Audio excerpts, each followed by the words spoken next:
Here on 1430 ESPN Fresno, the Valley's local sports leader, here on a Monday. Happy Monday to everyone here in the Central Valley. Good to have you. Good to be here alongside you for 3 hours on the docket today here on 1430 ESPN. Good to be here. Got a long, big show for you. Can't wait to get to it and all of our contents of the day today. Lot to dive into. Guys, it is game week. That is right, game week here in Fresno, Central Valley. It is an exciting time to be a football fan. That means we have high school football on the docket. We've got Fresno State football on the docket this week as well. Preseason's wrapping up for the NFL. We will be into the NFL season sooner rather than later. Can't wait to bring it all to you here. It is August 18th on this Monday. Happy Monday, like I said before. It is 3:03 on the dot here on 1430 ESPN. And we have a very, very, very, very good show for you today. Can't wait for all of the conversation we're going to have around it. But first, before we dive into the contents, we have to give our thanks to Tony D for tossing it to us in the previous hour. Tony D, Sportsline Bulldog Hour, Tony D from 2 to 3 p.m. on the weekdays here on 1430 ESPN. Also airing on the 1430 ESPN app and the 1430 ESPNFresno.com website. That's just one of the shows that you can listen to here on the family of ESPN Fresno networks. We also got my show, Behind the Bench, like I said, from 3 to 6 on the weekdays here on 1430 ESPN. And also the Central Valley Sports Report live from First String Sports on the 10 a.m. to noon o'clock hour there with Paul Metters on Saturdays. So there you go. You missed any of those content, those shows, you want to listen to it on our platforms, 1430ESPNFresno.com, 1430 ESPN Fresno app as well. We are also pleased to be sponsored by many sponsors here on the show. Lee's Air Hotline, sponsored by Lee's Air Plumbing, Heating, and Roofing. The Lee's Air Hotline, 559-320-1430. The way to reach our show, the way to get on our show. That's right. You want to have your voice heard? Be sure to let us know by calling the number 559-320-1430.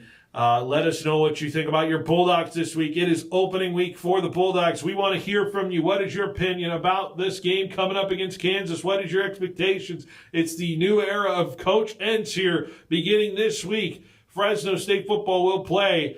How do you feel about this game going in? Nervous, excited? Where are we at with this football team from what you've been hearing so far and what we will see on Saturday, 3:30 on national TV. Lee's Air also sponsors the weather check, and it's good now. I'll tell you what, gets a little worse now by the end of the week. We sit at 92 degrees as our high today, 92.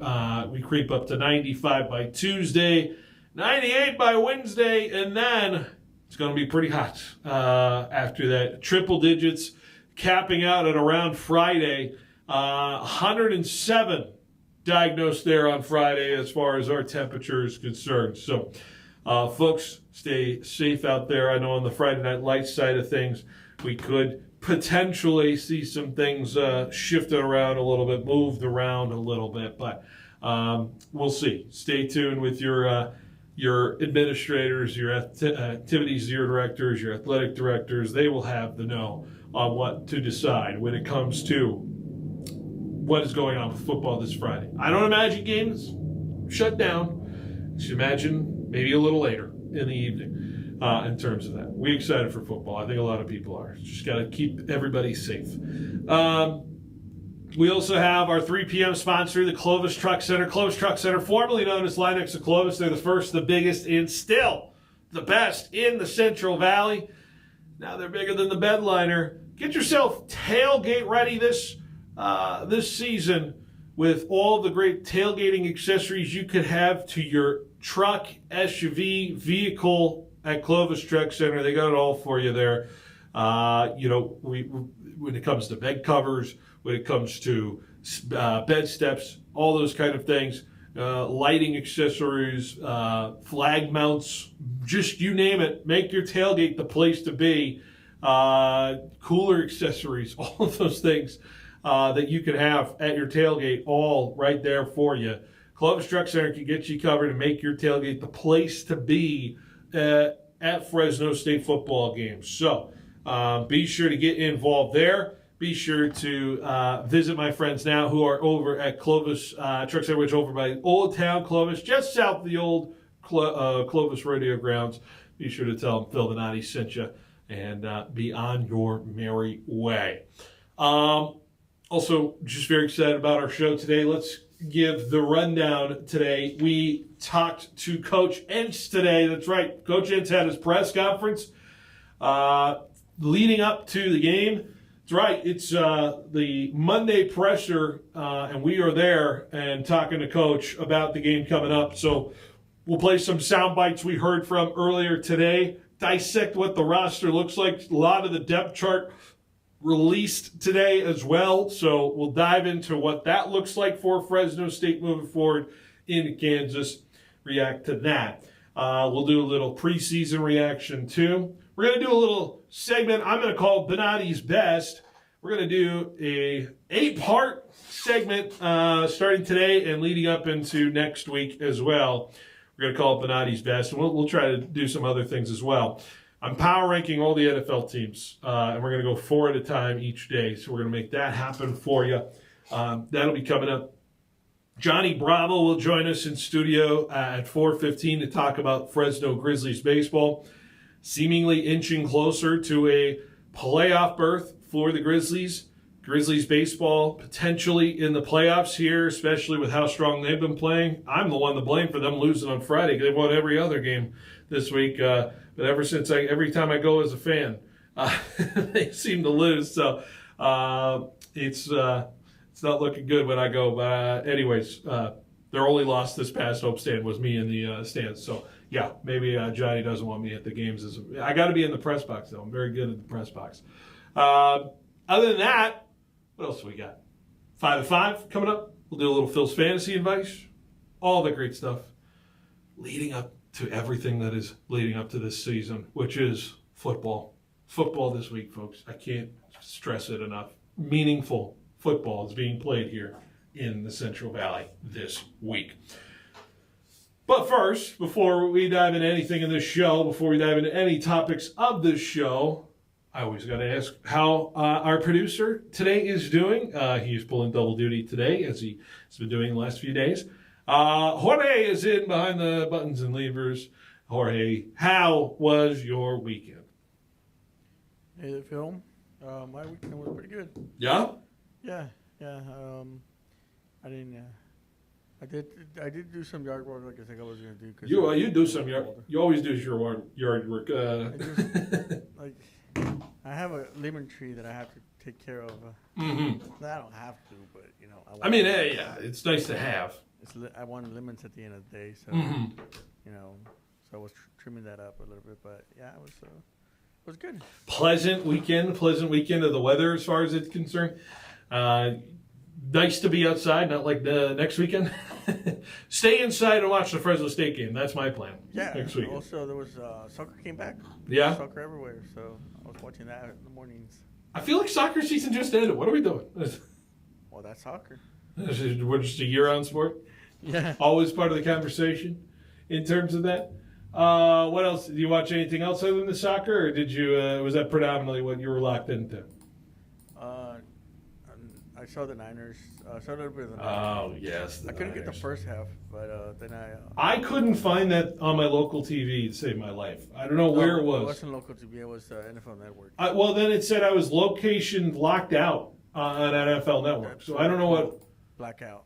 But then why? Because, or is it because I had the Rams on the local? Because I had Rams and Chargers at the same time on 2 different channels Saturday. Yeah, one was the Rams broadcast, and the other one was the Chargers broadcast. Where was the Niners? Was it on like a CW channel? What was it? No, it was an NFL Network. Yeah. Okay. I couldn't find it. It locked me out. Well, CBS had WNBA, so. And you couldn't find it because you were blacked out. But you got to watch it. Yeah. Oh, okay. Well, there you go. And that answers my question now. That's how you see the first half. Because I wanted to watch. The only thing I wanted, we'll get into it. The only thing I wanted to watch was Jake Moody's field goal attempt at the end of the game. Because that's just been a source of contention for all my friends who are Niner fans out there. And thankfully he made it. We'll get into that. But anyways, no, I had a good weekend as well. I took advantage of the outdoor activities. I went to the Grizzlies game, like I said, on Friday. Saw the Grizzlies play well for the most part. Man, I'm telling you, there were like 12 runs scored and combined in that final 2 innings. And at a certain point when Stockton hits a grand slam, I'm like, I don't know. I've seen plenty of fireworks this year for the Grizzlies. I think I'm just going to go home. And I went home. I was just like, yeah, I'm kind of like, it's going to take forever to get to these fireworks. So I just kind of like left and got out of there. Other than that, Saturday, I enjoyed my time to myself. And then Sunday, took advantage of the zoo. I got to see the zoo. Me and some friends, we went to some Black Bear Diner after, by the way. Some good luncheon, eats, as far as that's concerned. Thank you, Black Bear Diner. That was delish. And had myself a nice Sunday. Watched a couple of the Naked Guns, the old ones. Original one? So I watched the first one like a week ago, and I'm like, do I got to watch the second and third one? And I kind of just got into a mood. I'm like, I'll watch the second and third. Well, they're short, they're kind of on the shorter end. Yeah, they're just, an hour and a half. I think they're most of them. Pretty patently absurd plot lines, to say the least. I don't think you watch it for the plot lines, but yeah. I watch Naked Gun for the plot. Yeah, that's the wrong way to go about it as far as that's concerned. But I forgot. I watched Airplane Saturday, so that's probably what inspired the Naked Gun rewatches. Airplane. Let me tell you, there's a movie that's daring to do what it's doing. Airplane is one of them, man. That thing is. Airplane's 45 years old. You know that, Jorge? Yeah. 1980. There's some jokes in there. Man, woo! They push some boundaries.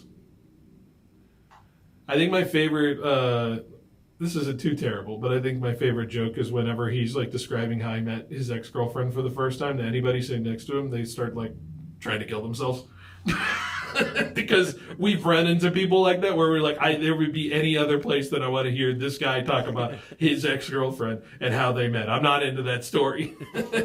And I thought that was a very funny, bold choice as far as this goes. I was watching with a couple friends, and like the pilot who got sick, they call his wife, and his wife's just in bed with a horse. And my friend's like, why is she in bed with a horse? What does that mean? I'm like, she's just in bed with a horse. There's nothing more to it. Sometimes there's just movies that you don't need to explain anything. Just happens. You know what I mean? Yeah.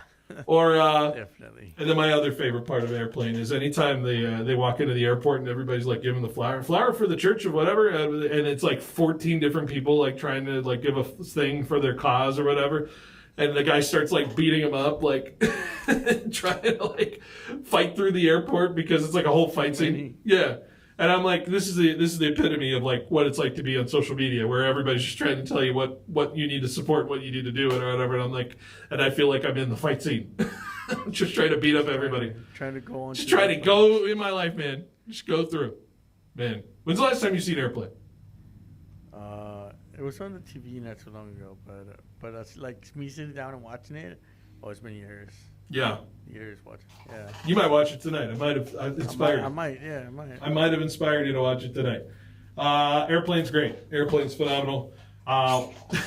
She's like, "Would you like a smoking or non-smoking ticket?" And he's like, "I'll do smoking." And then she hands him a ticket that's like just fuming smoke. Just dumb jokes like that. It's so great. It's so great. Oh man, I love movies. Anyways. Let's get into what we're talking about on the show today. Of course, we're setting it up. Fresno State is playing Kansas this week. The hype level is up, I would say. We are officially in the games that matter, in the week that matters. And now buckle up, folks. It is time to see what this Bulldog team is made of and their first-year head coach. Jorge, does it feel real now? Are you feeling like we're ready for – we're in the football season now. We're in the Fresno State season. Yeah, I was telling you this morning on my countdown how many days we got left, and I was like, 5. And I'm like, 5 or 4? Man, I kind of already want to be there. You already want to be, well, I won't be there, but, want to watch it already. But, yeah. Gotta wait. Who are I'm trying to think of some number 5s on Fresno State. As far as how many days away are we? Because I've seen the countdowns, and some people are on Friday. We were Marcus McMarion days away. Moreno Cropper. Jalen Moreno Cropper days away. I think it was number 5. Yeah. Let me see. Jalen Moreno Cropper, Fresno State. Let's see. Show me the money. Yep, there we go. Yeah, we're Jalen Cropper days away from the season opener. I found my Devontae Adams Fresno State bobblehead. Did you now? The head is no longer with the body. They've lost Devontae's head. Oh, I have it. I just got to put it together. Just takes a little glue, right? You just got to put a little glue on the top of the... It's not stained. I don't know what's going on. You got to get the Gorilla Glue, though. You can't just... The one that... Yeah, the heavy-duty stuff. You can't just put, like, standard Elmer's. Yeah, I got to know it's a state, so... No, yeah. You got to get the... Got to fix it. I still want I feel like it's vintage, the Derek Carr holding the Mountain West Championship trophy thing. Because they had the Mountain West trophy loose in that bobblehead.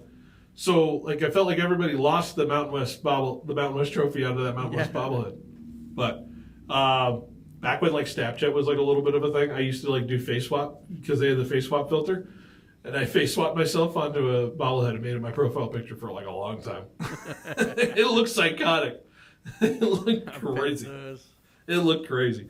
Anyways, we're going to get into Coach Entz's first press conference. I want to get into some of the depth chart stuff for Fresno State as well. We're going to do a lot of Fresno State football here in this first block, I would say, first hour of this show. So we want to hear from you. Like I said, Lee's Air Hotline, 559-320-1430. Tell us about your thoughts. Fresno State going up against Kansas this weekend. We want to hear from you. We want to see what your thoughts are in terms of this game. Where are your expectations? Do you feel like the Bulldogs are going to win this week? 12.5-point underdogs, Fresno State. You feel like that's disrespectful? Where are we at with this Bulldog team? How do we feel about what our strengths are going into this season? I think a lot of fans are anticipating and having a lot of eagerness and anticipation into this one, and I'm sure Coach Entz has the same feeling as well.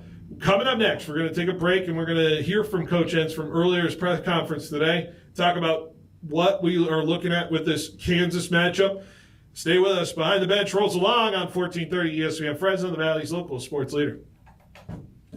Get your day started with Rich Eisen.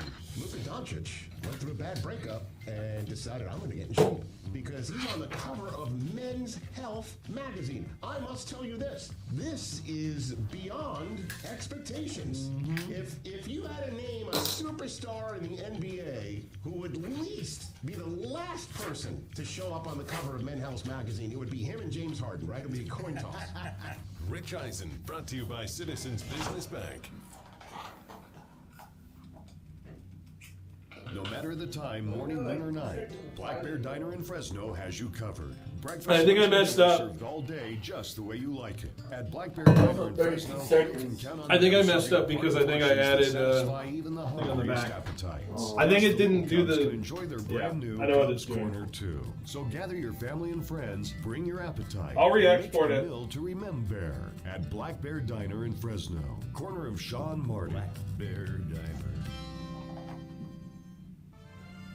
Sports fans of the Central Valley, are you ready to step up your game day grilling? Step into the Butcher Boss and discover winning flavors the champions crave. Ask about their 5 for $35 deal, where you can feed up to 5 people for $35 every day.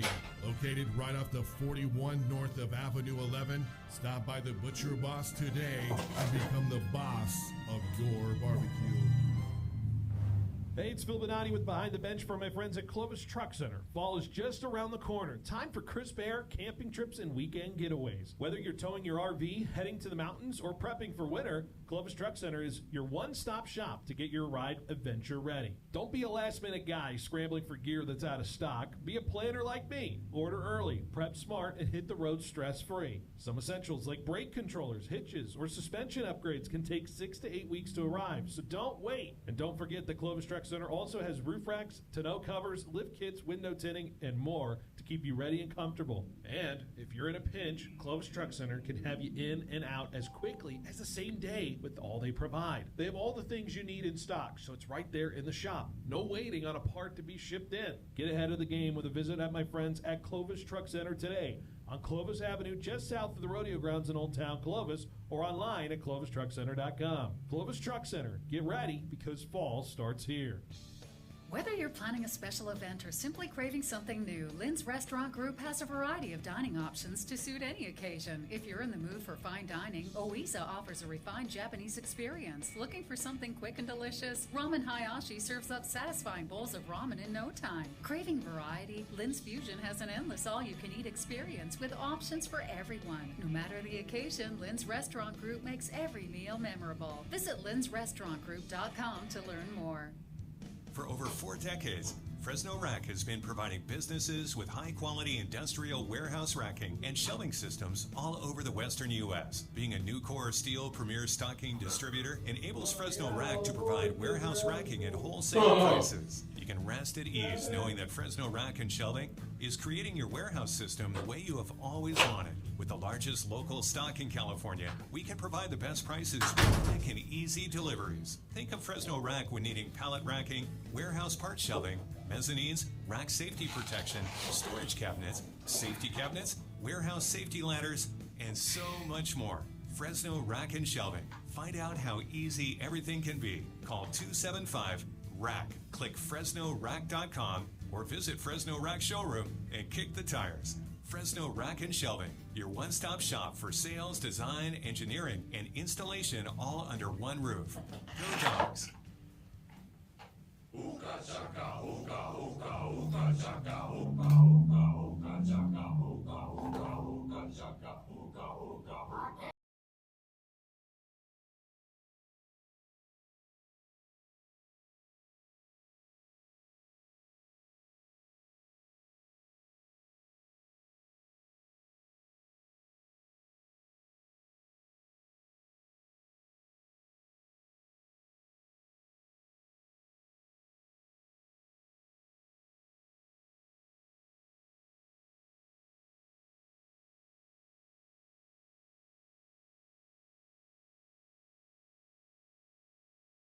Local sports leader here on this 1430 ESPN afternoon. It's a Monday, and usually on Mondays we don't have a whole lot to,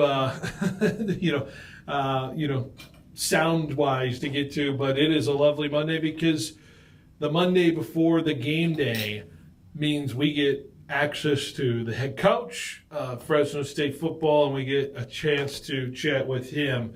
And Coach Ed's got the opportunity to do so for the first time as the head coach of the Fresno State Bulldogs, talking about this upcoming matchup against Kansas on a Saturday at 3:30 on Fox.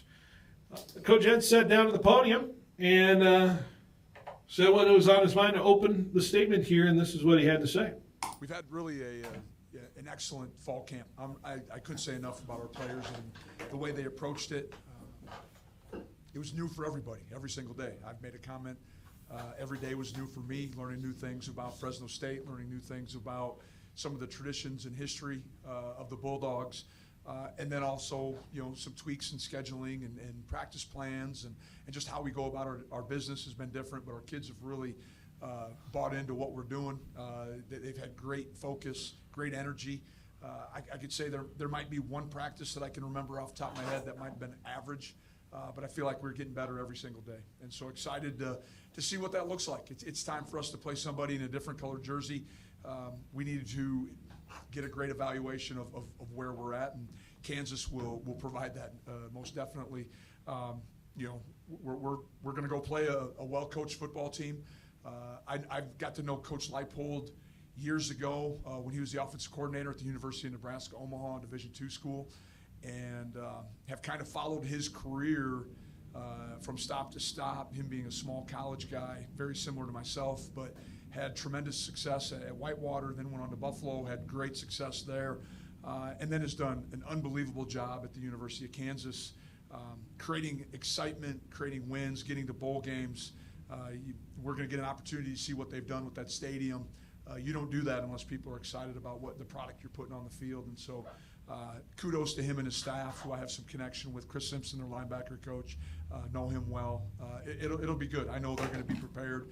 And like I said, I know they're going to be very well coached and be a challenging outfit as we put our final pieces together this week and get ready to play Kansas. Yeah, I think there's a lot to be said with where it was, and I think what he was talking about there. I think it's just simply getting this done and over with. I think that's where it is for him. Finally, the long dark summer as it is, and I think he's right in saying that they feel like they've had a good fall camp. I feel like they've gotten a good thorough look at what they've had. I think they have a good idea of what this roster is, and a good time to evaluate it and get a chance to open up against the Big 12 competition. A reminder that this is the first time Fresno State faces a Big 12 team in their opener since, they had Arizona State in the Big 12 a couple of years ago, and they've defeated them. But I don't believe was Arizona State a Pac-12 team 2 years ago, right? Or was that the major move? I'm trying to remember what this looks like. Arizona State last year was a Big 12, but were they Big 12 before that, or was it 2 years? It's been 2 years of Big 12? I don't know. There you go. It's been 2 years. Yeah, okay. Because remember they did the bowl game when they were still Pac-12. Yeah. So a win would mean, obviously, he would secure his first career win as a coach and to become the first Bulldog first-year head coach to win their debut on the road since 1950. How about that? It'd be their first opening road win since 2023 and just their third since 2008. It'd be Fresno State's first win over a current Big 12 school since defeating Arizona State and Tempe. Okay. Be Fresno's first win over an active Big 12 team since 2007. I think, in the first week. So there you go. So I think there's a lot of anticipation, a lot of energy, a lot of decisive decisions have been made about this Bulldog team. I think they're just ready to go now and look at what a game week will look like and what the challenges that are presented with Kansas. And there's a couple challenges. We talked about this in our preview about a month and a half ago when we started doing our opponent previews. We got one more to get to, San Jose State on Wednesday, and that'll be it. But in terms of the overlap, well, we're looking at Kansas here. Kansas returns some, and then they have some new. But one of the big returns is the quarterback position. It was asked in the press conference just simply how you prepare for a guy like this who has athleticism, who maybe you don't have as quite the athleticism as he does at the quarterback position, and Jalen Daniels at what he can present. So here's what was asked, and here what was the answer from Coach Entz about getting ready with an athletic quarterback. Tremendous athlete, does a really good job with the volume of offense that they have. That's one of the things we talked about just here with the defensive unit this morning. Their five-step, their drop back, the quick game, the moving pocket stuff they do in the pass game, but also, I just mentioned a minute ago, Coach Leipold at the University of Nebraska Omaha years ago, which was an option team, and you're seeing some of those fragments of that, but from the gun in their offense right now. And I got to believe he has a little bit of influence in that. And so, being able to contain him, not giving up, scramble rules, unnecessary yardage.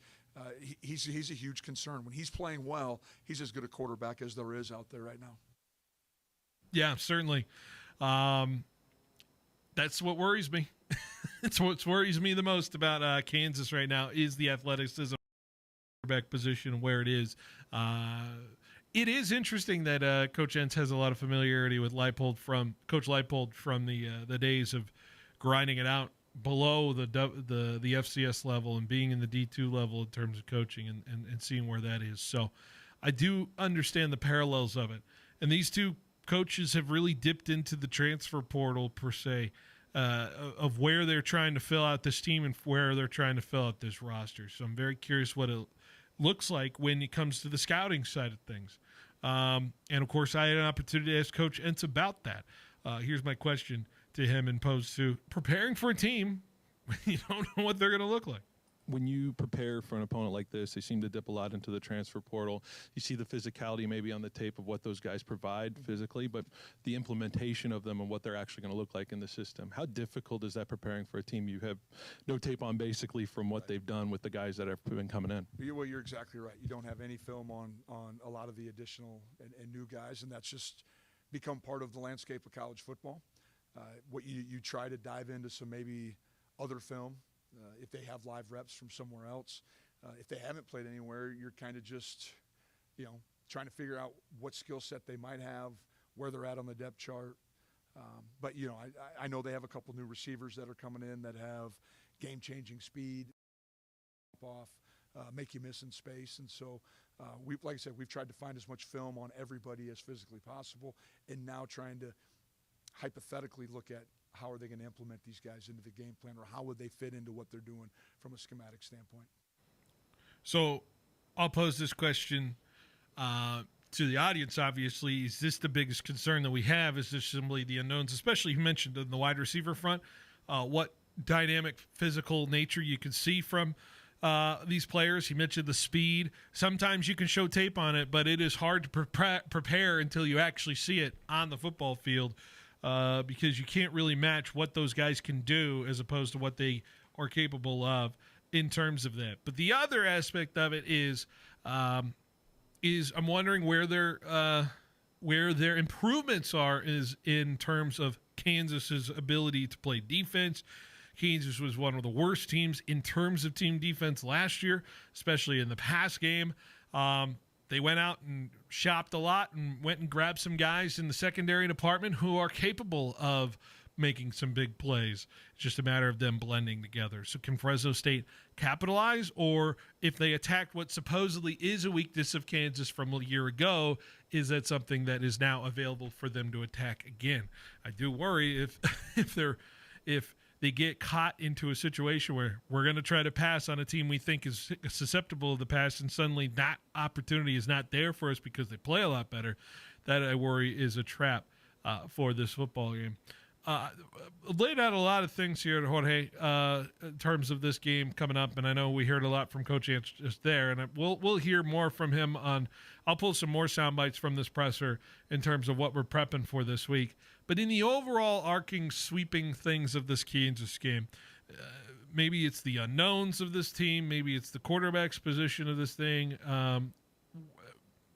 Where is your number one concern in terms of this Kansas Jayhawks team as we go into it and what Coach Entz has been saying about him? Where do you feel like the biggest concern is in your mind?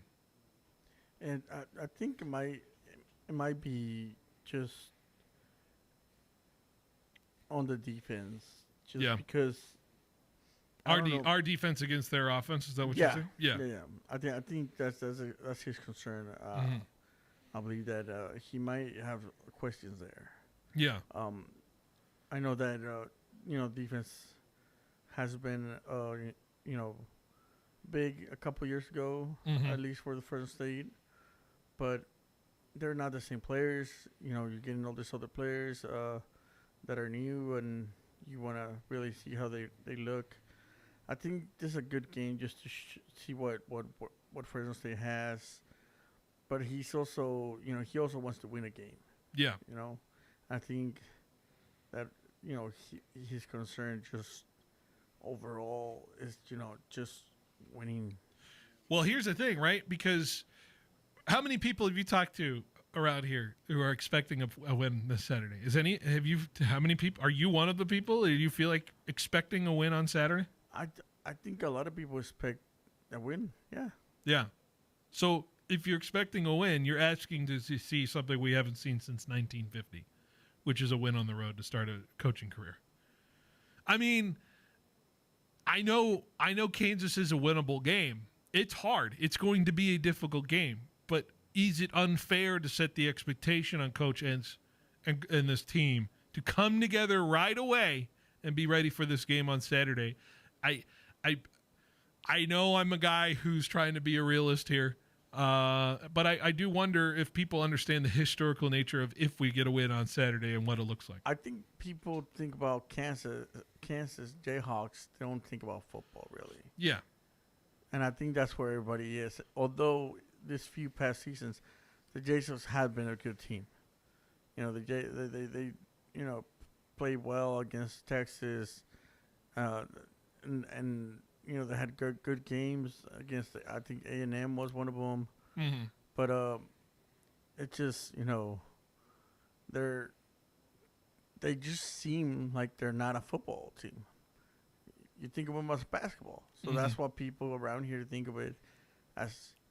Maybe we got this in the back. I think Coach Leipold's done a good job in quelling that a little bit. I know it always is basketball school to start, but I don't think the players or the coaches think of it like that. No, I think Kansas is such a. I think Kansas was such an underrated team last year from what it looked like. You know, when it looked like this team was buried and dead, it came back and tried to make themselves bowl eligible in a sense, and they lost so many one-score games, including a tight game to UNLV. They played against UNLV way better than we did last year. I'll tell you that. You know what I mean? True. So it's like I sit there and I look at the historical, and yes, we can see something happen for the first time since 1950. That's 675 years ago. if we get a victory on Saturday, and I'm not saying don't count against the odds, but I am saying. What is a successful game? Where is the bottom line? Okay, I'm okay with the result of this game in terms of you. Is it a one possession, like 4-point loss? Is that the bottom line for you, or is it win or bust in your mind? No, I think if you don't win, you have to have a good game. Yeah. It cannot be like you said, like UNLV last year. Mm-hmm. It's got to be a tough, fought-out game. Yeah. You know, you got to show them that you're. It reminds me of when, I don't know why it reminds me of it, but it reminds me of when we went against the Alabama team. Yeah. And that with Ted Furrow in his first year. Little bit of a different thing, but yes. Yeah. You know, there's Alabama was Alabama. However, Fresno State played well, you know, in the considering second half. Considering they were already they had already lost the game, but you know, played well, and you know.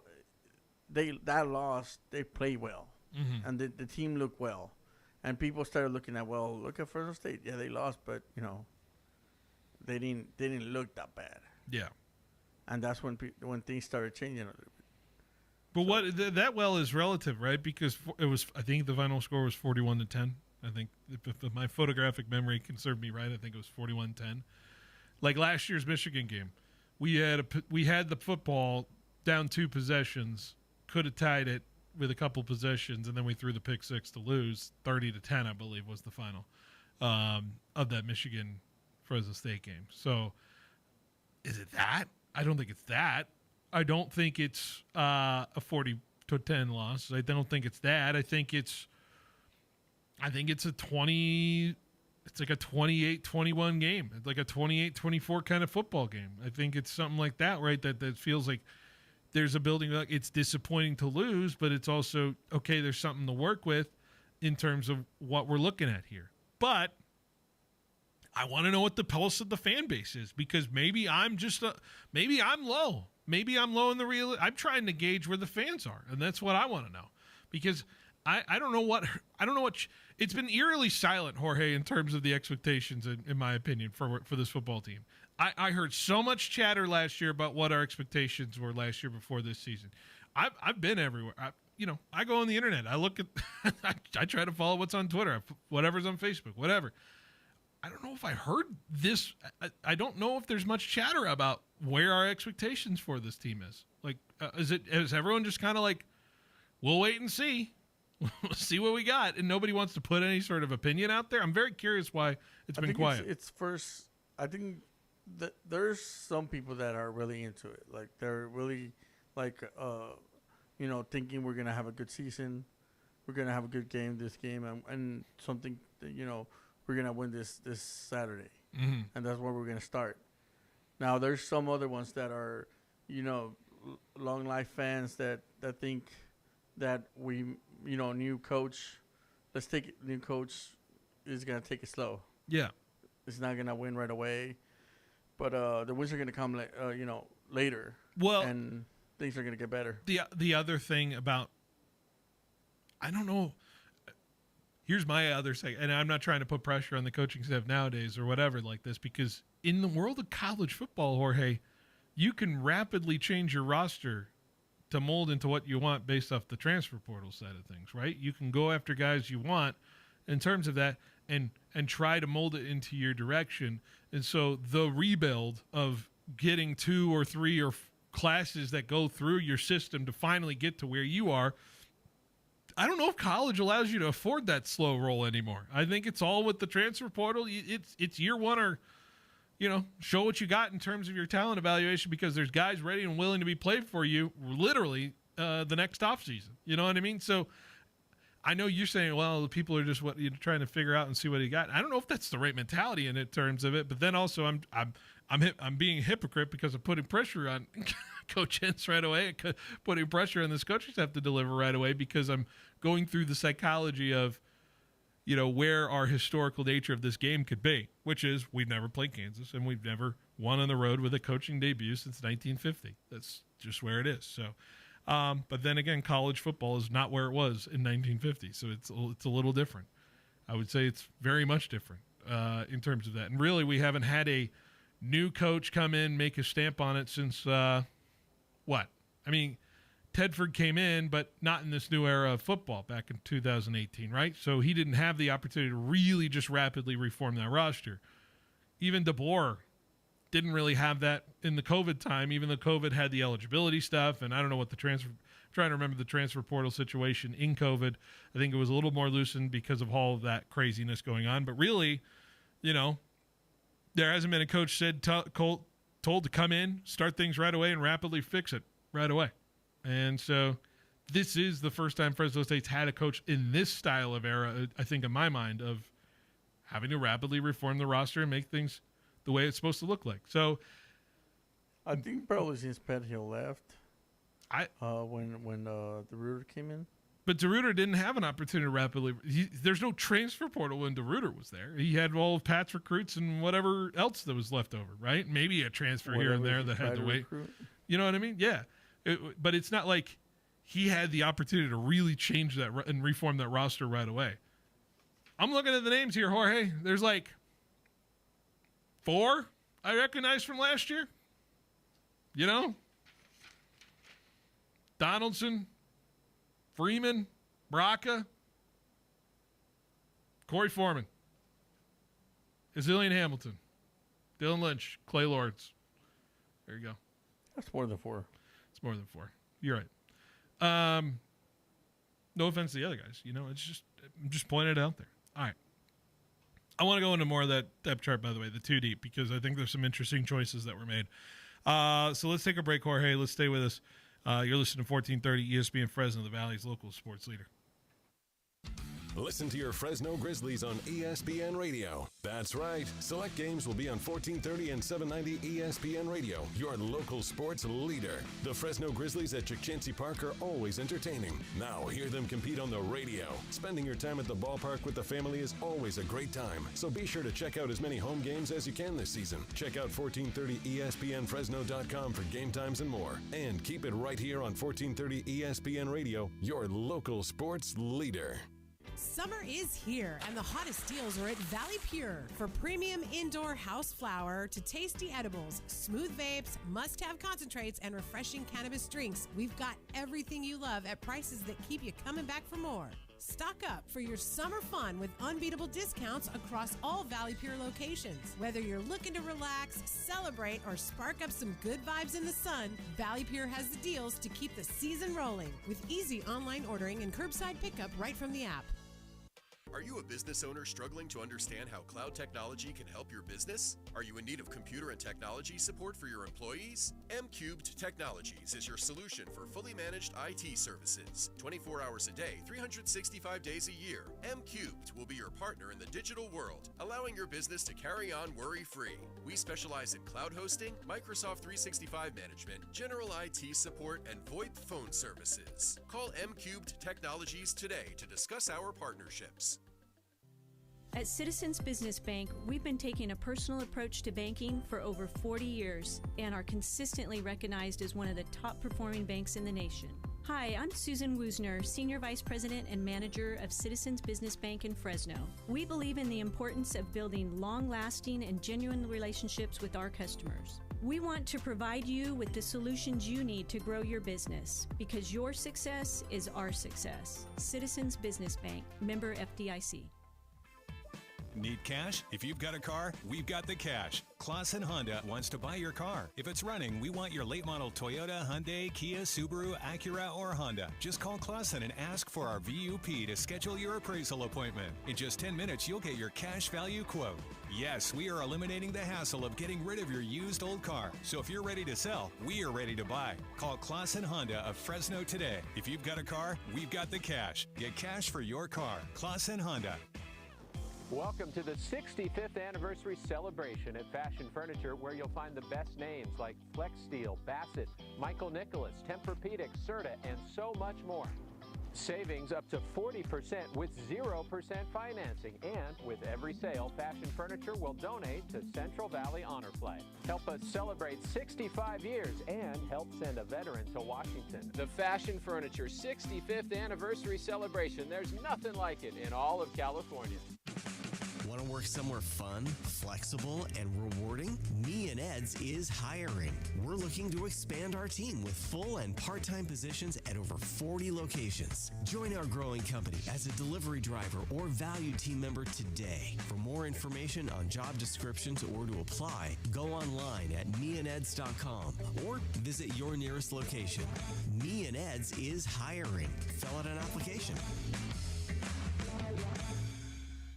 Welcome to A+ Signs. Thanks. Yeah, I need some custom exterior signs for my business. Great. What's the name of your business? C+ Signs. Wait, you own a sign company? Yep, C+ Signs.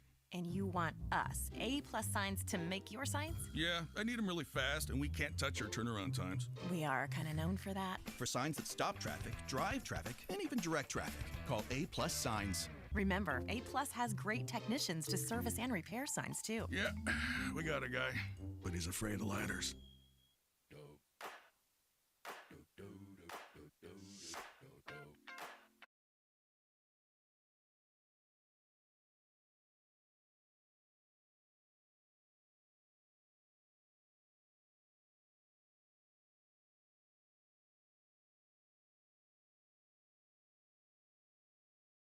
Sports leader. Just a few minutes left in this hour. Before we get into more Fresno State talk, I did see a quote, an interesting quote from Giants Elliot Ramos surface. Jorge, do you want me to read this quote via the San Francisco Chronicle today in regards of him protecting his manager, Bob Melvin? Sure, why not? Quote, outside people don't know anything. That's the type of person he is. That doesn't mean that he's not a great manager. When we are winning, everybody was on our side. Now it's like all the fans are against us and all that. I don't get it. We're here and we know what's going on. We know what we're feeling. We know what we're working for, but fans are going to be fans and we can't do anything about it. Yikes. Yikes to go after the fans like that. I don't think he said anything wrong. He's to be mad at the fans? I mean, what is he saying, though? What is he saying wrong? The same guy who forgot how an infield fly works and the same guy who threw a ball into the dirt because he didn't know where it was thrown from the left field side this weekend? I don't think he's going against at the fans. Like, I don't think he's saying anything wrong against the fans. Because the fans aren't happy with how terrible they've been playing? So you're telling me the fans have no right to be mad at how bad they're playing? No, they got the right to be mad. Yeah. So I don't know where the fans are wrong in this situation. I don't know why you're calling them out. Especially, did you see how packed Sunday was? Yeah. Yeah. It's a Sunday game, and everybody goes to a Sunday game. Exactly. Those people have better things to do than watch the slop that the Giants have put together the last They month. won. Yeah, been a while. Yeah, but they won. So It's been a while. They were due. I guess you could say that. People do.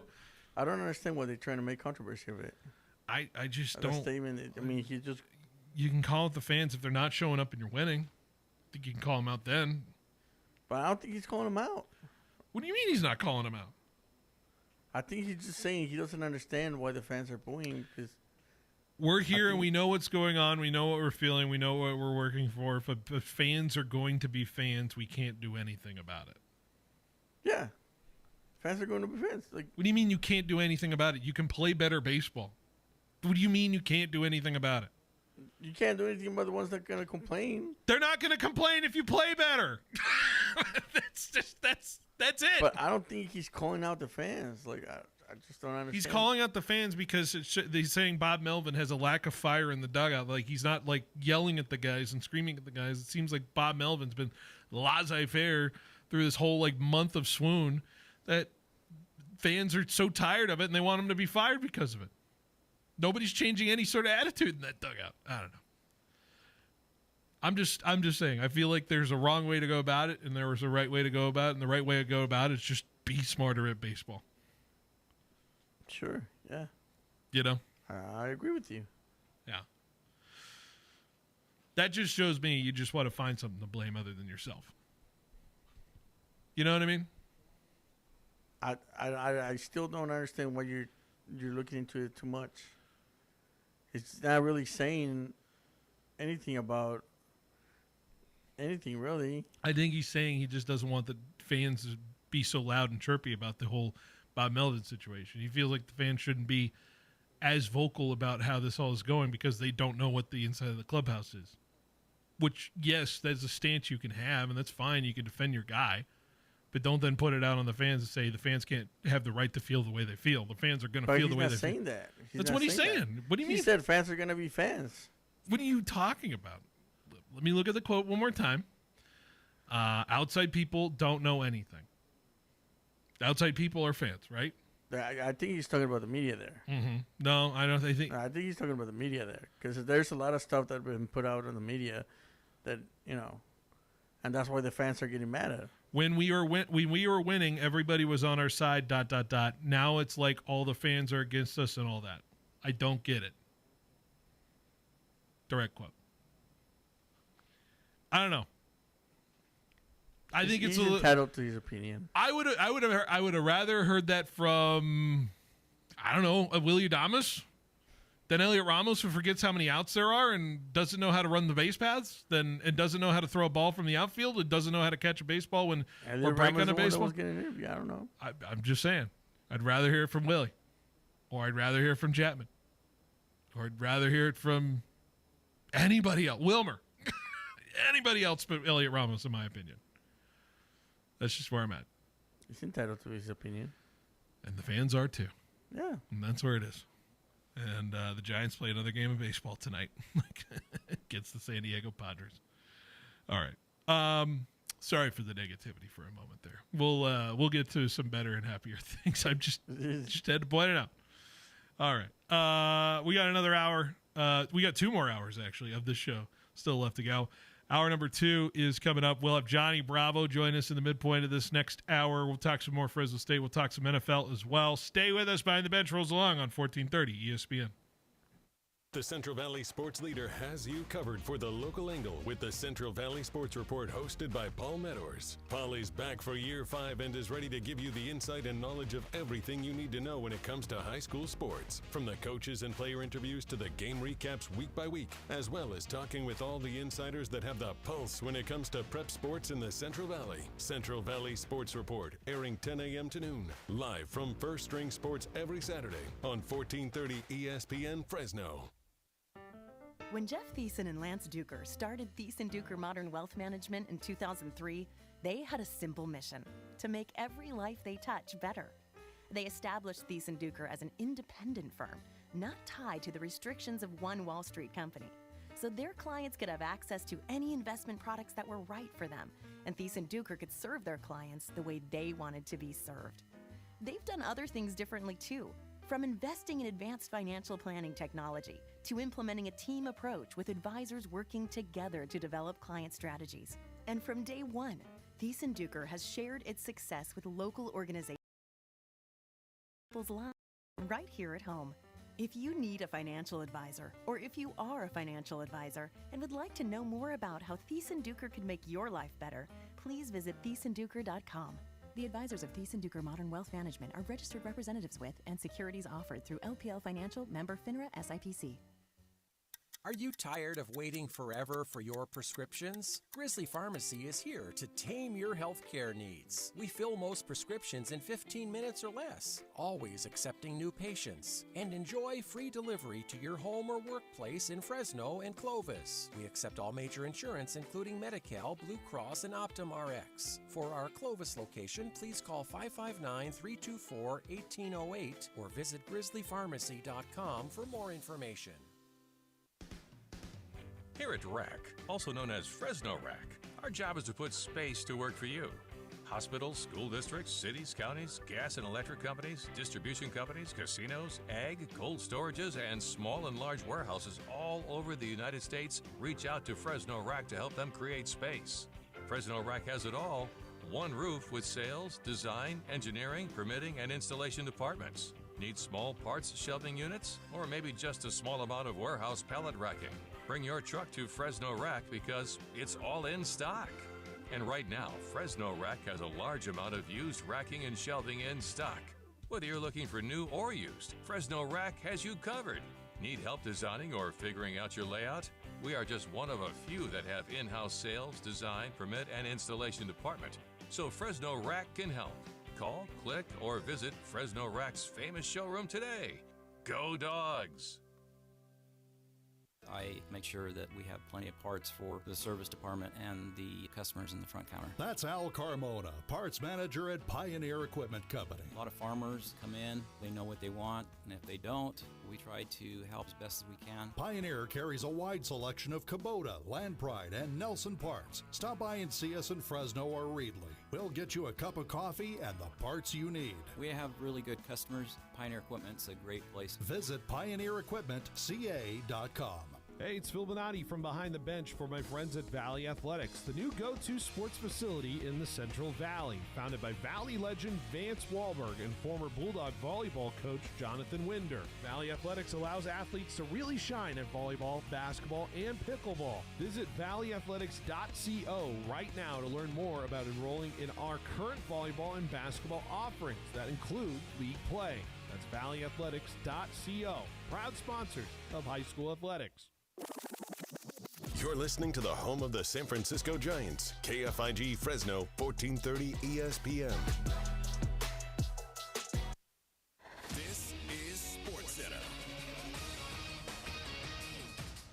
I'm Nick DeLuca. Week 2 of the NFL preseason wrapping up tonight. The Dolphins adding to their pass rush, signing veteran Matthew Judon to a one-year deal worth up to $6 million. Head coach Mike McDaniel saying the move is not related to any injury to Jalen Phillips, Chop Robinson, or Bradley Chubb. Judon had 5.5 sacks and 9 quarterback hits last season with Falcons. Dolphins ranked 27th in the NFL in sacks in 2024. The Browns quarterback competition officially naming Joe Flacco their starter to open the season, beating out Kenny Pickett and rookies Dylan Gabriel and Shedeur Sanders.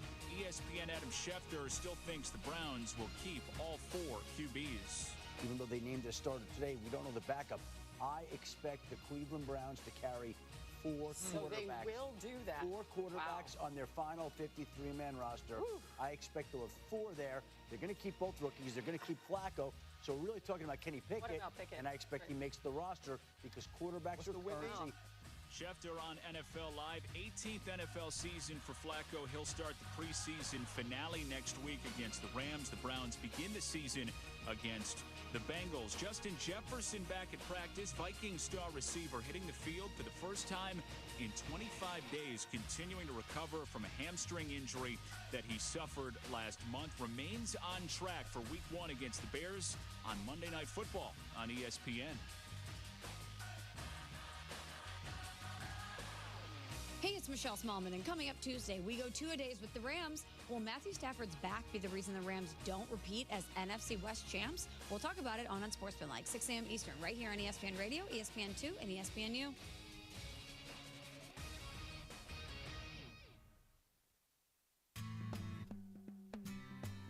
He's got the knowledge. Because once again, I have to come on there and talk about how right I am once again. In anything that it comes to sports. He's got the questions. I'm going to lose it. Are you kidding me? What are we doing here? He's got the guests. 20th head coach in Fresno State history here, Matt. Is it hard to believe sometimes still, the 20th head coach here in program history? It's all moved really quickly here over the course of the last 5-6 weeks, but super excited to be here. Phil Bonatti is the voice for the Central Valley sports leader. Behind the Bench starts now. Brought to you by Helena Agri. That's right. Behind the Bench here on 1430 ESPN, Fresno, the Valley's local sports leader here on 1430 ESPN. That's right. We are live streaming. I don't know if I've ever mentioned we were live streaming, but we are on Facebook, YouTube, and Twitch on ESPN Fresno platforms. Hello. Hi. I see you. What's up? How we doing? Be sure to like, subscribe, set your alerts for when we go live, which is always from 3 to 6, unless the schedule says otherwise, which soon will be a lot. But really relatively easy week to follow for us. 3 full shows to start for the week here. We're then going to have a show to follow the Giants game on Thursday, Giants baseball in San Diego. That's a day game for them. Most likely a 4:30-ish kind of start time in that one, because I believe it's a 1:10 first pitch, so it's a little bit later than that 12:45 we usually get. And then Friday we'll be off a little early because yours truly has to get ready for some football. I cannot believe I'm calling for football again this Friday. That's something I don't know if I still even wrap my head around yet. We're calling some Friday Night Lights. Me and Paul Metters getting that ready. I gotta get some stuff ready for that. That'll be exciting for that game. Central East Inglewood in action at Collegium. Okay. Hour number 2, like I said, hey, Lee's Air Hotline is the way to reach us, 559-320-1430, the way to call into our show if you got an opinion. We want to hear from you, all of that great stuff. One of the segments we're going to do here, Bonatti's Best. We're going to do 2 weeks of this, and I just thought, you know what, Jorge, I just thought I had this itch to do a full-fledged power ranking of the NFL teams. I wanted to do this. I've been thinking about a way I can release this. So I think I want to do it 4 teams at a time through the next 2 weeks before we get to week 1 of the NFL season, which is in 3 weeks from now.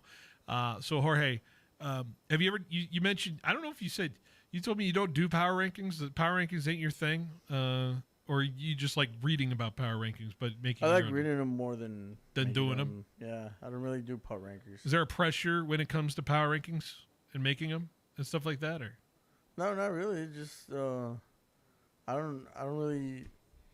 There's a lot of teams that have same records and look about the same. So when I'm doing power rankings, how do I put one over the other? Yeah. Or do I just put them in the same category? Okay. So I think power rankings come after maybe week 8, week 9, when you really see what. So you feel like the power rankings now are pretty useless, and the power rankings after like week 8, you can finally feel like there's something going. You know who's there. You know who's having a great season or having a bad season. Okay. So and also who's mostly likely been injured or who hasn't been there. Yeah. So there's a better picture of a team by week 7 or 8 and 8. Halfway That's through fair. the season. You like to see results. Your results-oriented guy. You want to see what results look like before you put your foot down on what you firmly believe it is. Yeah. Yeah. I mean, there's teams that could go undefeated, but are they playing? Good teams? Yeah.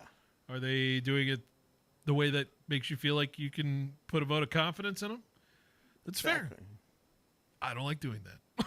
I like to project. I'm going to do wild speculation power rankings here right now, just based off of how I feel the team is structured, how I feel they're put together, and where I feel like they need to stand at the moment. And things can change. Things certainly can. So here's what I prefaced here. I have power ranked all 32 teams. I've done it. But I'm going to release this power ranking 4 teams at a time. So we'll sit, we'll marinate on it, we'll do all the great stuff there. So Jorge, what we have today is the number 32 through 29 teams today. Tomorrow we'll do 28 through 25. Wednesday we'll do 24 through 21, so on and so on until we get to next Friday when I have my top 4 teams in the NFL, according to how I feel about them going into this new season. So what I want you to do, Jorge, during this segment is to tell me too low, too high, just right. Okay, I can do that. You feel that? You feel that vibe? Yeah, sure. So this might be hard to do for you because 32 is as low as it can get. So it might be is it right or do I have them too low situation? I don't know if I could possibly have them too high. Maybe you feel like because of how terrible they are, they could be too high. Maybe a college team would be better than them ever too. So why don't we get to the number 32 team in my Bonatti's Best Power Rankings for the next 2 weeks. Here we go. Number 32, and I start with your New Orleans Saints here at number 32. I think this is the most abject disaster team I could think of. I think the quarterback situation is as disastrous as it has been. I'm not even rooting for it to work because they didn't even decide to put in Jake Haener in the game yesterday against the Jaguars. So in my opinion, they have no direction in what they're doing. It's Rattler or Shook. I don't have any idea what the plan is. I have no confidence in the coaching staff and what Kellen Moore looks like. This team, pound for pound, feels like it is like a 1 or 2 win disaster on its way, ready to go. And simply maybe because they play in the NFC South, it might be a little bit better than people think. But to me, the New Orleans Saints could be a worst team we've seen in quite some time situation here. And I know they have like a couple pieces we could see traded, and I could certainly see that situation arising. Somehow they're still above the cap, which is just amazing to me that they pay this much money for this kind of roster. New Orleans Saints, 32. That's where I'm at. My initial knee-jerk reaction was like, wait a minute, why are they so low? However, I do agree with everything you said. Yeah. And I think they're perfectly where they are. It's just right. I started thinking about, wait, who has the worst, outlook? And there's nobody that has that worst of an outlook. I don't want to be a New Orleans Saints fan next year.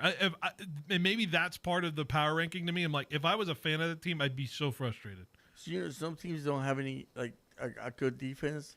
Some teams don't have a good offense. But this team seems like it doesn't have both. And maybe Tyler Shook is a guy. I don't know.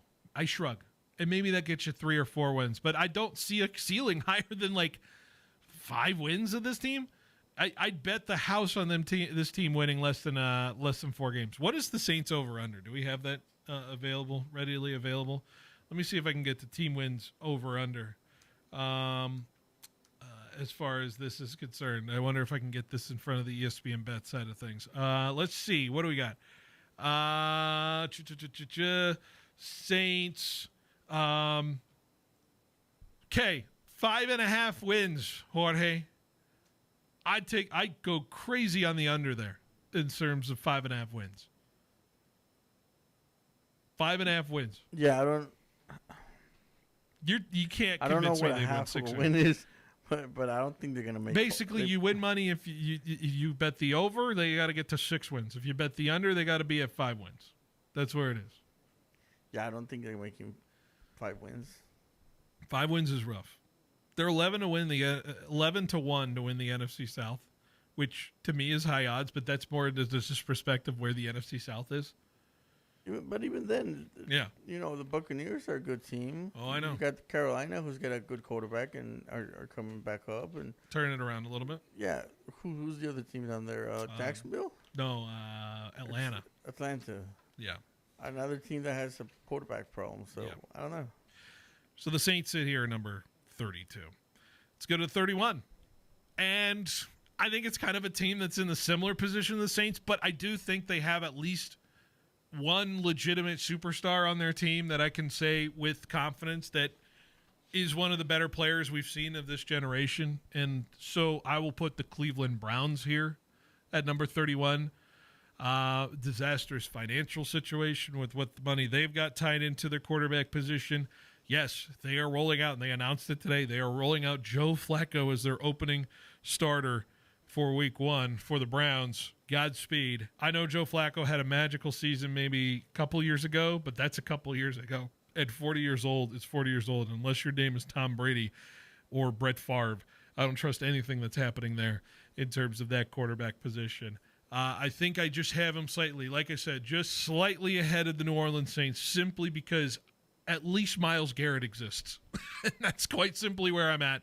Cleveland Browns are my number 31 team in my Benatti's best. Yeah, I agree with you. I totally agree with you. I think the Browns, their quarterback situation is horrible. Yeah. Their offensive, weapons. Jerry Jeudy's a piece. Like, he's a guy. But when they used to have weapons, which was a couple of seasons ago, every one of those weapons went somewhere else or, just left. And now they're just rebuilding with Joe Flacco? I don't know. Rebuilding with Joe Flacco's insane. Their defense looks okay. Their defense looks just okay. the sentence, simply the sentence, rebuilding with Joe Flacco in the year of our Lord 2025 is just a simply absurd statement to say. I saw him in the 2000s. Yeah. Jorge, I was in high school when he started his NFL career. I remember. I'm older now.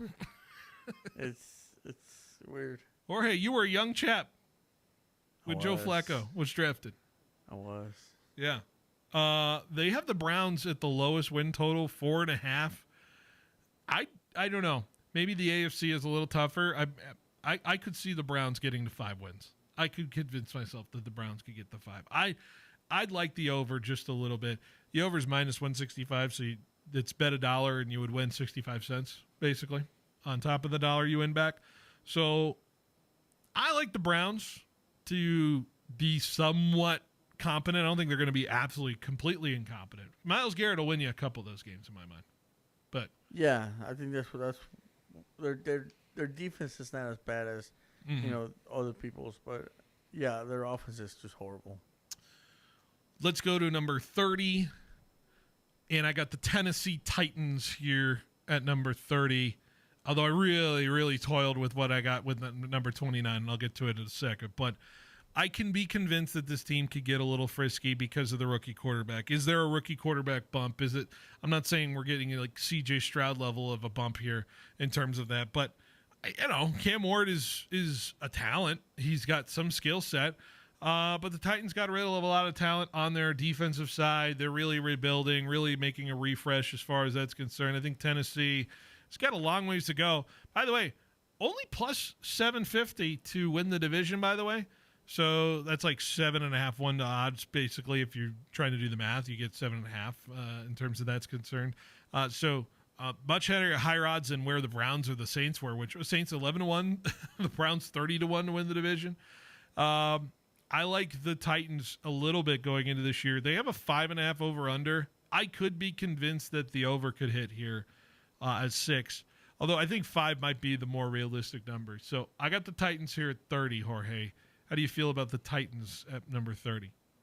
This is the first one that I might think that it's a little bit low. Too low?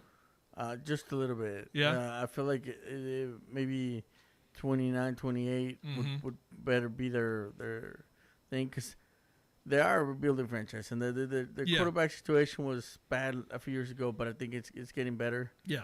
They got something that's been working since last year, so I think now they're not as bad as maybe number 30, but still they're around there.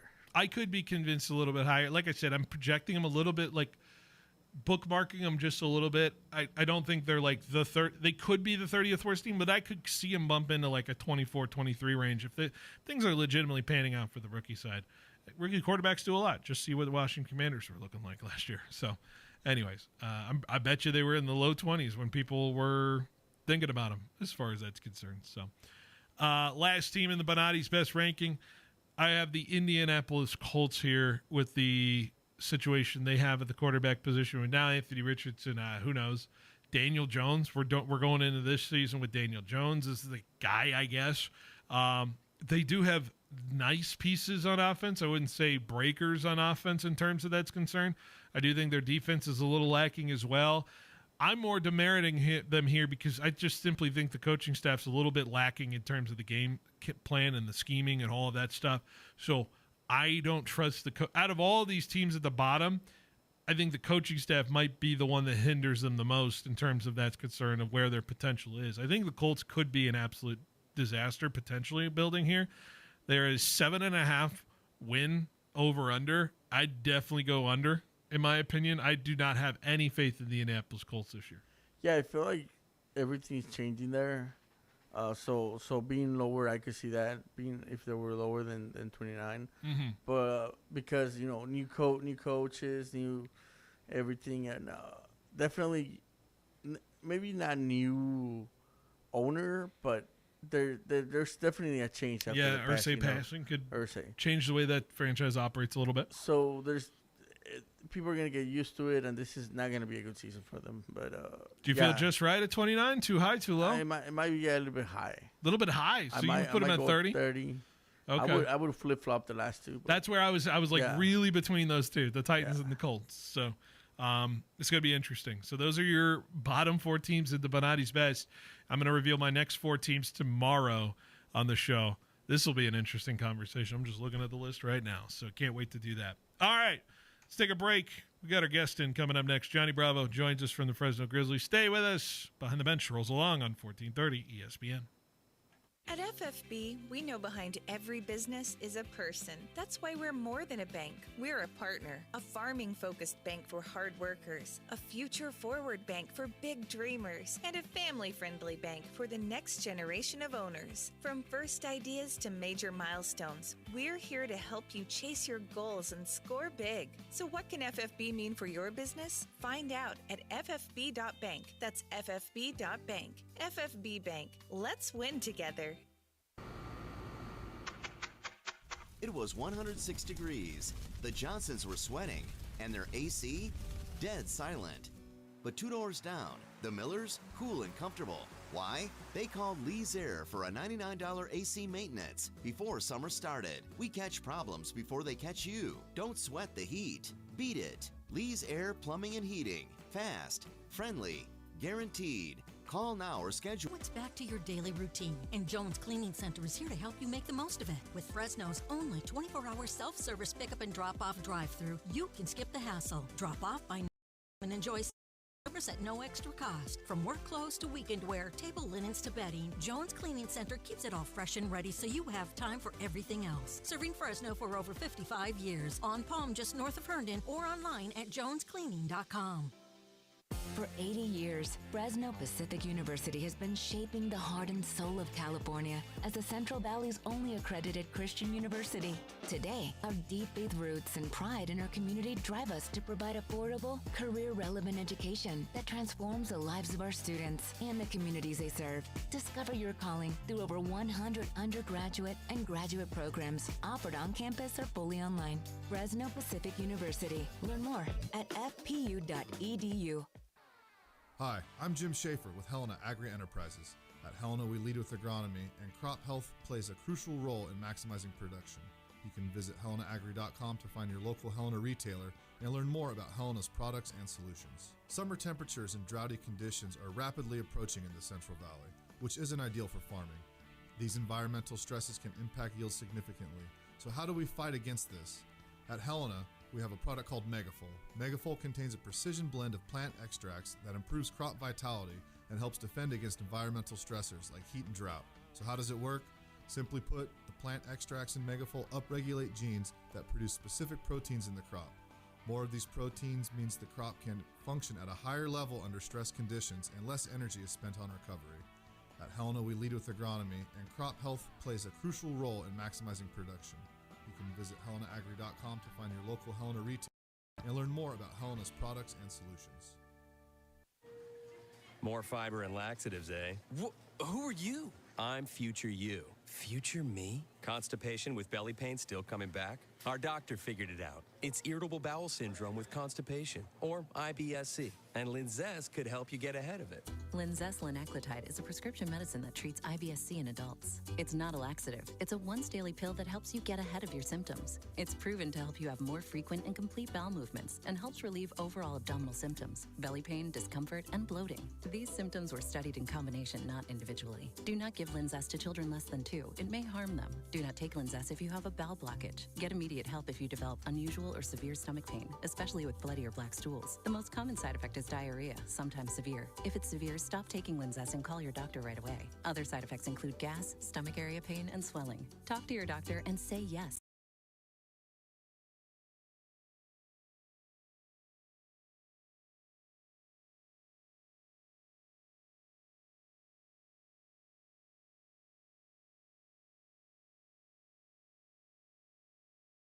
ESPN Fresno, the Valley's local sports leader. It is a Monday, and we're joined by our one and only guest of the Monday afternoon, Johnny Bravo, who is here. We're taking a little detour over to the Grizzlies side because, man, Johnny, you might have to be planning for the playoffs. We absolutely are, man. And wow, now it feels like Monday, right? Thanks so much for having me on. But no, dude, this team has really caught fire. You know, I've been saying it all year of, hey, look out for the Grizzlies, look out for the Grizzlies. And here they are, man, taking 5 of 6 from the Stockton Ports. Just feels fantastic. And, you know, this team's clicked. It really has. You've got everything from the pitching, you know, having really a lot of good shutdown innings. Jackson Cox yesterday, oh my goodness. I think he ended up going a full 6 and had a good handful of strikeouts, you know, no earned runs, that kind of deal. So he looked fantastic. And really, I mean, taking 5 of 6, which really could have been 6 of 6. If I didn't show up and be sit in the stands, yeah, it would have been 6 of 6. But because my bad luck as a fan, yeah, exactly. You should have made your trip up to the press box a little bit earlier, a little bit extended, I think. So yeah, man, it's a fun brand of baseball the team's playing. You know, again, this team is young, they're exciting, and then of course the addition of both Ethan Holiday, who's the #1 overall pick for the Colorado Rockies this past year, as well as Tanner Thatch, who's number 30 on the Rockies top 30 prospect list. 2 guys who are just really exciting to watch. 2 guys who have come in and made truly an immediate impact on this team. Has been really cool. There's just a different vibe around the clubhouse right now, and you know, a lot of it's thanks to those guys. Absolutely, and we can get in those guys soon, but I want to just talk about where we are right now, because I alluded to playoff opportunity. Of course, there's games to be played, and you guys have 6-game lead right now over Modesto with 18 to play. I believe that is the number. That is correct. So that feels good. Got to lock it in. Is it just be curious? You guys are only 4 back of San Jose, but because San Jose's overall is way up there, you guys are 17 back in the overall side of things. That means San Jose pretty much has home field no matter what. Which they locked in by winning the first half. Yeah. So there's it's a first half no matter what. First half no matter what. Okay. So they've locked in that home field advantage. If we are to have a playoff game here in Fresno, it will be that Tuesday, September 9th. Okay. We'll get game 1 of that division series, and then whoever ends up making it in that second half spot, well, we'll have an off day on Wednesday the 10th, and then play in San Jose on Thursday the 11th with the if needed on the 12th. So the San Jose series, which is this road trip that the Grizzlies are going on, it's good to get some wins. It is very much just keep so. heading that lead over Modesto. But in terms of if people are a little confused on like, well, what if we take him in the second half and we are now first place in the the rules state. Yeah, at the end of the day, we just want to beat Modesto and Stockton, right? Yeah. And Stockton being 16 games behind us, for all intents and purposes, unless something really weird was to happen, I think we're not worried about them. So it's us and Modesto really fighting for that final playoff spot here in the Northern Division, and we're feeling good, dude. Again, like you said, 18 games left, 6 games up. It's definitely in the driver's seat. Getting some big wins in San Jose is good, not only for your standings, but is a confidence booster too, right? This is a team that, if everything goes right, we'll see again in less than a month. So to be able to kind of figure out who they are going into this final stretch of the season is really important. Obviously, we've added a couple of key players. They have as well. So for us to be able to kind of get a lay of the land of who San Jose is coming into August and September is going to be big. This past homestands got a lot in terms of the baseball action it had. It was offensive onslaughts. It was crazy comebacks. Some big-time single performances from some guys. Kevin Fitzer yesterday, a single away from the cycle. We will have his interview tomorrow. Fantastic, and he's a great interview. He's such a good guy. I made the joke I told him, I'm like, man, every time I interview one of you guys, eventually get called up. So I told Fitzer that. Maybe we hang on to him for the next few weeks, as much as I want him to be able to keep progressing. At this point, I think we're pretty happy with the team we got. I think his performance yesterday certainly begs the question, but I'm sure he'll get a look somewhere. But outside of it, it's been a lot of great baseball action in terms of it, right? Is there one game in particular, whether it was the Holiday Thatch debut or the offensive craziness on the 13th, or the walk-off comeback on the Thursday? Which one stood out to you most on the homestand? Yeah, it's so fun that you bring up the fact that really every single one of these games of this past series could be the highlight, right? Because that's what this team is right now. They're finding different ways to win, whether it's that come-from-behind victory, it's really been a team of two halves, right? You look at the first half team, which got off to kind of a slow start. There are a couple ugly games in there. And that come from behind win is probably not a game we win in that first half, right? But this team's playing with a lot of confidence.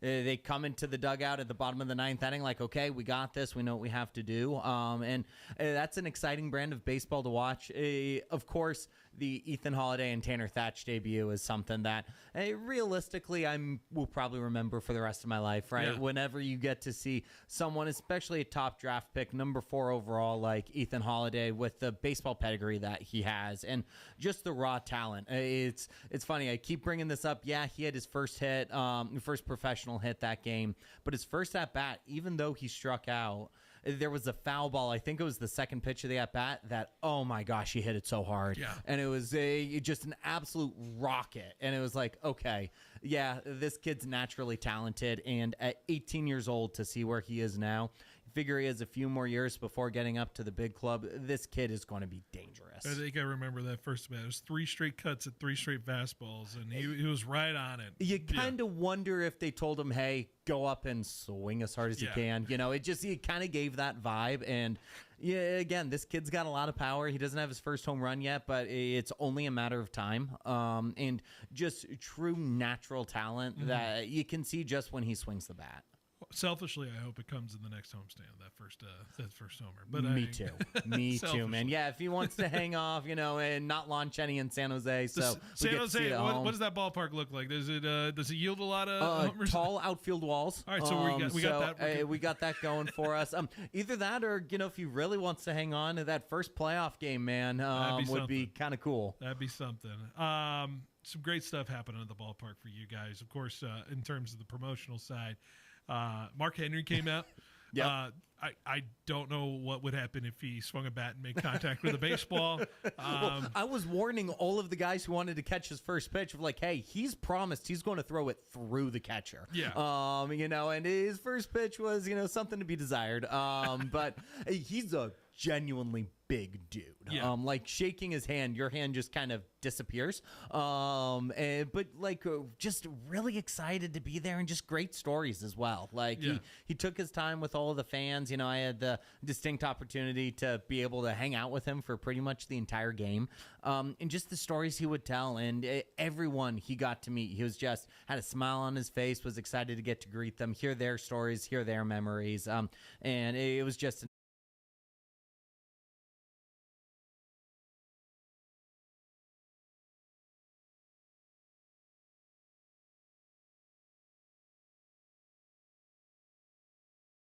and he's slimmed down quite a bit, cut a lot of weight. He's still ridiculously built. But he's just a genuinely big human being, and just a large presence too. His personality was truly absolutely fantastic, and I mean it when I say that. Every single person he greeted with a smile, every single photo, it just looks like he's having the time of his life. And that's what we really hope for when we're able to bring in these big appearances, is that they come in with a smile on their face, they come in excited to meet the fans, and we've been just so lucky that every single one we've had over the past few years have had that mindset. I know this is a little inside baseball.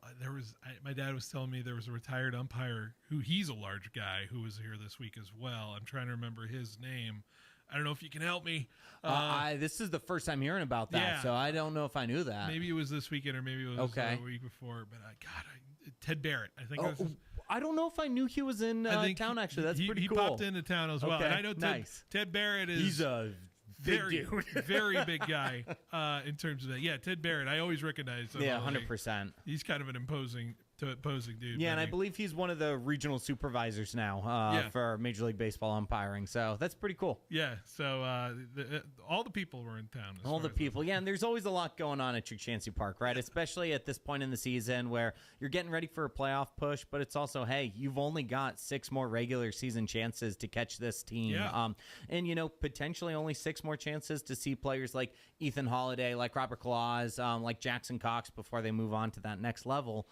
So you got to really take advantage of it now while you can. You were telling me a little off air, speaking of the guys and the guys embracing just kind of their own celebrity a little bit of what they can make an impact on the guys and the kids and all the kids who want to be be as close as they can be to that opportunity. And, some guys handle it some ways and some guys handle it other ways. How do you feel like the players have really just handled their interaction with the kids and because I see a lot of people just wanting to get a chance to just talk to these guys for a moment, and I wonder how the players feel when they get those opportunities, and maybe people don't really realize how rewarding that is for them just to have that kind of interaction. Yeah, Ethan Holiday's mindset has really seemed to be infectious for the entire clubhouse, which has been really special to see. It's ever since we joined the Colorado Rockies organization, every single player who has come through Fresno has been a genuinely good person. Like, they're just genuinely excited to be playing pro baseball, excited to be in town, excited to get that first step towards the big leagues. Ethan's mindset is very much he wants to sign for every single kid who's there, who wants his autograph. He wants to, be able to meet as many fans as possible. And that mentality, that mindset's really kind of taken over the entire clubhouse where, goodness, it must have been Friday night, maybe, we had a good 6 guys lined up on the first base line just signing autographs for kids. Or after the game yesterday, we had a bunch of the guys hanging out, eating the ice cream sandwiches that we give out to kids after they run the bases, and just taking photos, signing autographs. I saw one of the guys with a Polaroid camera taking photos. Like, it's a very different energy, which is really fun. It shows how much these guys mature throughout an entire season, right? They come in, a lot of these guys, their first professional baseball experience, a lot of them their first experience in the United States, and to watch them grow throughout the season and to watch them realize, which is something the Rockies really preach, that fan interaction and that media interaction is as much of their development as what they do on the baseball field. And that's something Tim Slack, our broadcaster, had the opportunity to sit down with Chris Forbes, the director of player development for the Rockies, a little bit earlier this week. That interview is actually airing right now, and we'll be on social media here or on YouTube at 5 p.m. And Chris Forbes really emphasizes that in that interview, that hey, them developing as a player isn't just about batting average, isn't just about how many home runs you hit. It's being a good person and getting to learn how to work with your teammates and work with the coaches and work with the fans. And that's something really special that we have with the Colorado Rockies and our association with them. Well, we can't wait to see what they're doing tomorrow and the next bit of it, because I think it's really infectious and it's blended into their play. I want to just transition real quick because we're getting close to fantasy football season. We are. And you guys, I don't know how much more room you have on these these fantasy parties you guys have been putting together potentially. I saw you were pushing that out. Is there still space available? People have a last-minute idea for some fantasy football drafts per se. You guys are doing stepping into the foray a little bit with that, right? We are. We've got this absolutely gorgeous ballpark in downtown Fresno, right? And this really cool opportunity. We have 32 suites at Chukchansi Park, and we do have some openings coming into this final series. So we figured, what better way to celebrate, the end of the season, the beginning of football season, than having fans have the opportunity to host their draft party at Chukchansi Park. So it's $50 a person.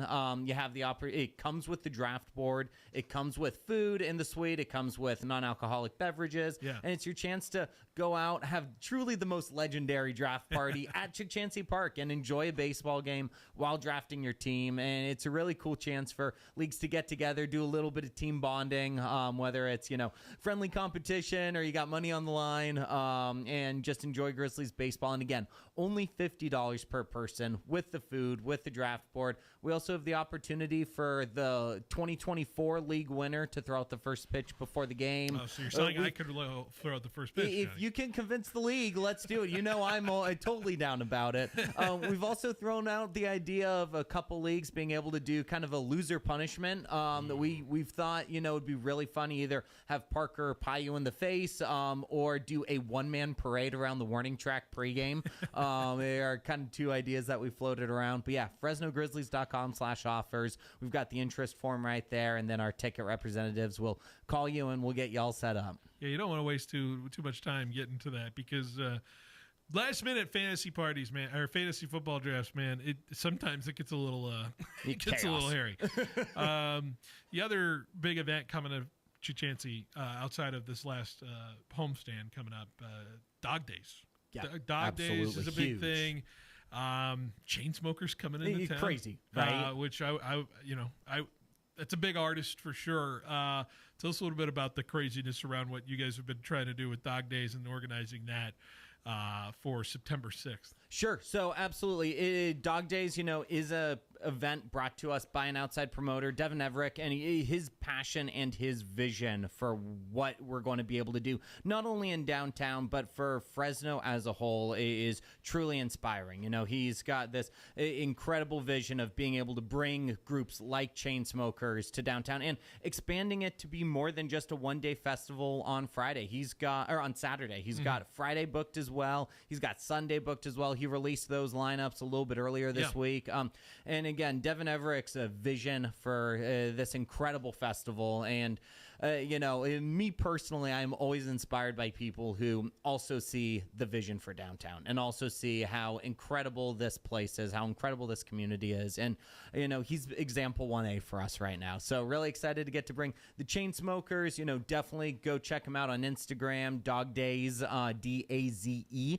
And see what the festival's all about. He's going to have 3 different stages on that Saturday main event, tons of different artists, and it's going to be a party unlike any we've ever had at Chukchansi Park. And lastly, how are the taco throwdown tickets going? Oh, they're coming, man. We've almost got our lineup fully ironed out.